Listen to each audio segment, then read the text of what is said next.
Bonjour à toutes et à tous. Aujourd'hui, je vous retrouve dans une vidéo un petit peu particulière puisque ça ne sera pas une vidéo très didactique, très instructive. Je vais juste partager mes lectures. La première lecture que j'ai eue, c'est Wider Girls, donc, qui est un roman jeunesse, roman ado, et qui parle en fait, un petit peu si vous avez lu Sa Majesté des Mouches, ça part un petit peu de ce côté-là, avec une pandémie qui attaque une île, enfin une épidémie qui attaque une île en particulier, île où il y a un internat, un lycée en fait de jeunes filles. Et en fait, cette maladie fait en sorte que ça marche par crise et ça modifie le corps. En fait. Il y a des filles qui vont se retrouver avec des espèces de branchies, d'autres qui vont avoir une main totalement déformée qui fait une espèce de corne. Ça marche par vague, c'est-à-dire qu'il va y avoir une fille qui va être attaquée, puis une autre, etc., comme un espèce de ricochet. Et la plupart en meurent. Les seuls qui sont plus ou moins épargnés, ce sont les adultes, donc les professeurs, qui eux, juste tous deviennent un petit peu malades, mais arrivent mieux à gérer cette maladie-là. Voilà. Et c'est un livre qui est extrêmement bien écrit. Vraiment, que vous soyez adolescent, jeune adulte ou même adulte, c'est vraiment un livre qui est hyper intéressant sur les relations humaines, comment les épidémies peuvent infecter donc, les gens. Alors c'est sûr que c'est pas une lecture qui en ce moment change beaucoup de l'ordinaire, mais c'est une autre façon de voir en fait les choses, et c'est vraiment un livre très important sur la sororité, donc sur le soutien entre femmes et jeunes filles. Donc le prochain livre dont je vais vous parler, c'est Princess Jellyfish. Donc là, c'est le tome 3.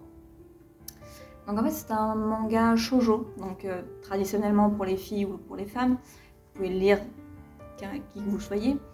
Alors en fait, ça parle de Tsukimi, donc, qui débarque à Tokyo et qui est passionnée, mais vraiment, limite obsessive, par les méduses.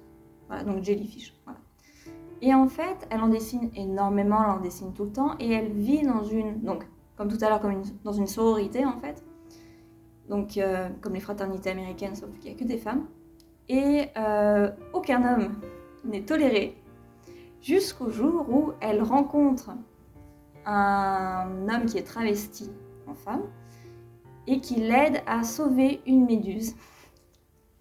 Et en fait, c'est pas tant l'histoire qui est intéressante, c'est plutôt le développement de personnage, et c'est un livre qui est extrêmement drôle. Mais vraiment, c'est hilarant. Et l'animé est limite encore mieux que le manga. Mais vraiment, si à un moment vous êtes un petit peu déprimé, si vous êtes un petit peu triste, honnêtement, ce manga est génial pour ça, parce que du coup, il peut être hilarant. Voilà. Pas du tout hilarant, par contre. Blast. Donc c'est une BD sur 4 tomes, et en fait qui parle d'un homme qui est en prison, qui est interrogé en fait parce qu'il est soupçonné, voire très fortement soupçonné, d'avoir tué une femme. Et on suit en fait tout le déroulement donc, de l'interrogatoire, et en fait on s'aperçoit que donc, cet homme, le présumé criminel, à des moments de blast, justement, où il perd totalement conscience de lui, comme s'il avait pris une drogue dure, en fait, limite, et ça se présente, alors je vais essayer de, voilà, j'ai de la chance, voilà, ça se présente comme ça, où d'un coup, tout le monde devient coloré, et très souvent, il voit une tête de Moai, donc vous savez, les têtes de l'île de Pâques, et c'est dans ces moments-là de transe, où il a des gros trous et il ne sait pas ce qu'il fait, et en fait c'est super intriguant de voir la psyché de quelqu'un en fait. Et les dessins sont, alors moi je les aime bien, mais ils sont assez simples, et en fait on suit un peu donc, ce personnage dans un road trip avec l'interrogatoire, tout ça, on suit tout ce qu'il a fait pour en arriver justement au meurtre, ou supposé meurtre, ou comment ça s'est passé, qu'est-ce qu'il a fait. Et c'est super intéressant. Bon, par contre, comparé à Princess Jellyfish, lui, si vous êtes pas très très bien, c'est pas le même délire, mais vraiment, il est super intéressant. Alors, et lui, c'est le dernier, donc c'est... Vous avez les 2 premiers tomes de la BD de Kaamelott. Alors Kaamelott, vous connaissez très certainement la série, forcément, mais vous connaissez peut-être pas les BD. Alors, donc j'ai lu entre guillemets, que les 2 premiers tomes, et c'est super intéressant. On retrouve vraiment l'esprit de la série, en étant un petit peu poussé sur certains personnages et au niveau du lore, on va dire. C'est-à-dire que, par exemple, ils vont plus se permettre de faire des choses un petit peu plus fantasy, du coup, qui ressemblent plus à quelque chose d'arthurien en étant un peu plus féerique.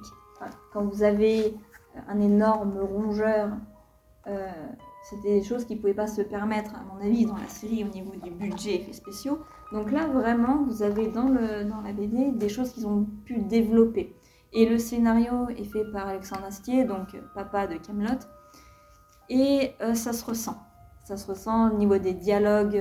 Vous avez limite, en lisant, j'avais les voix en fait des acteurs qui se faisaient naturellement. Donc vraiment, si vous êtes fan de la série, foncez. Ou même si juste vous aimez bien la fantasy, que vous aimez bien Kaamelott, mais sans plus, ça fonctionne aussi.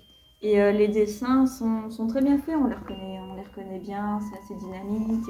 Voilà, c'est classique au niveau de ces dessins fantasy, mais vraiment ça marche très bien. Du coup, j'espère que cette petite sélection de livres vous a plu.